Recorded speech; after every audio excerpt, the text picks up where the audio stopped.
শুভ সকাল। আজকে সকাল সকাল স্নান করে নিলাম, এখন পুজোটা দিয়ে দিব, কারণ আজকেও সকালবেলা বেরিয়ে যাব, আস্তে আস্তে 12টা বেজে যাবে। আজকে ফুল আনতে পারিনি, কারণ এখনও ছাদ খুলেনি, 7টার পরে ছাদ খুলে, তাই ফুল আর আনা হয়নি।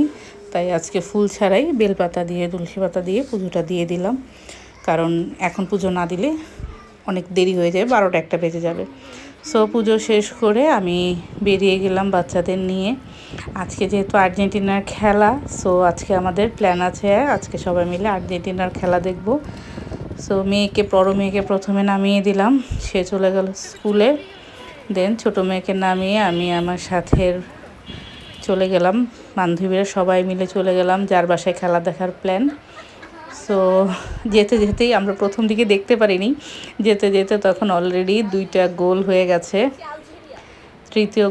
দ্বিতীয় গোল থেকে আসলে দেখতে পেরেছি। সো এখানে খেলা মোটামুটি দেখতে দেখতে 3টা গোল হয়ে গেল। গোল হওয়ার পরে সবাই মিলে আসলে একটু আড্ডা দিচ্ছিলাম খেলা নিয়ে। আসলে এখানে ব্রাজিল ফ্যান, আমি নিজেও ব্রাজিলের ফ্যান। সো ব্রাজিল আর্জেন্টিনার ফ্যানে কিছু তর্ক চলছিল। সো খেলা শেষ হওয়ার পরে নাস্তার ব্যবস্থা হওয়া ছিল, কিন্তু যার বাসায় গিয়ে তিনি এলাহি আয়োজন করেছে। সো এখানে মাংস, খিচুড়ি, এটা হচ্ছে আমার প্লেট, বেগুন ভাজি, ডিম ভাজি, অনেক আয়োজন ছিল। আর এইখানে আয়োজন শেষ হয়নি, এরপরে মিষ্টির আয়োজনও অনেক কিছুই ছিল। ডেজার্টে 3 রকমের ডেজার্ট ছিল।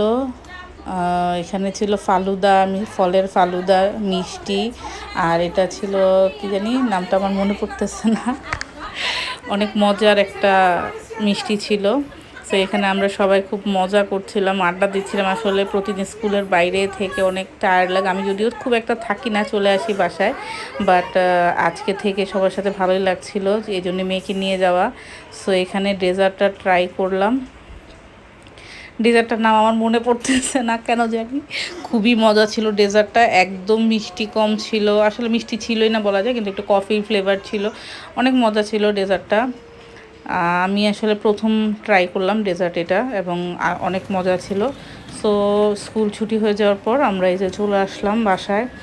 অলরেডি আমার মেঝো মেয়ে ঘুমিয়ে পড়েছে রিক্সার মধ্যেই, কারণ অনেক অনেক গরম ছিল, আর সারাদিন স্কুল করার পর আসলে অনেক টায়ার্ড লাগে। এই যে কিন্তু রাস্তা মোটামুটি অনেকটাই ফাঁকা ছিল, যার কারণে আমাদের আসতে খুব বেশি সময় লাগেনি।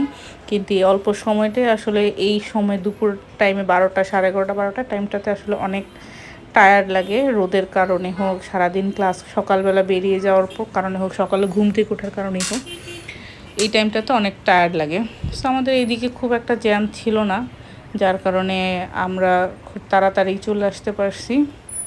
আর আজকে একটা মজার জিনিস পেয়েছি, সেটা হচ্ছে এই সিজনে আম, এত বড় আম আমি আসলে আর কখনোই দেখিনি।